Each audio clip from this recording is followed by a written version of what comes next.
Cockroach Janata party వాళ్ళు వచ్చి దాడి చేయడం ఒక ఎత్తు పోలీసుల మీదన, వాళ్ళని ఈడ్చికెళ్ళడం ఒక ఎత్తు. ఇప్పుడు వాళ్ళ కొంతమంది నాయకులు గొప్పగా చెప్తున్నారు, మేమే కింద చేసాం, వాళ్ళని వెటకారం చేసాం, మోడీ కోసం పనిచేస్తున్నారు కాబట్టి ఇలాంటి కారు కోతలు కుస్తూ సోషల్ మీడియాలో మాట్లాడుతున్నారు కొంతమంది.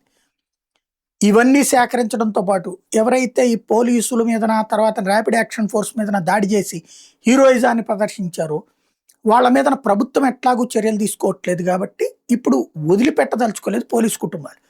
మొన్ననే ప్రెస్ మీట్ పెట్టి మాట్లాడినటువంటి ఆ పోలీసు కుటుంబాలు ఇప్పుడు ప్రైవేట్ కేసులు పెడుతున్నాయి, మ్యాజిస్ట్రేట్ కోర్టులో ప్రైవేట్ కంప్లైంట్స్ దాఖలు చేస్తున్నాయి.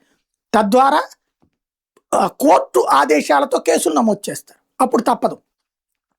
తద్వారా ఈ వ్యవహారంలో తాము వదలదలుచుకోలేదు. ఇప్పుడు ఆ కుటుంబాల పిల్లలు చెప్పారు కదా, వాళ్ళు జంజీనే కదా, మా తండ్రులను అవమానించి మా కుటుంబాలను వెటకారం చేస్తే మా కుటుంబాల మీద దాడులు చేసి పైగా మమ్మల్ని విలన్లుగా చూపెడితే ఎట్లా అని. కాబట్టి వాళ్ళ తిరుగుబాటు అనేది సీరియస్గా నడుస్తుంది.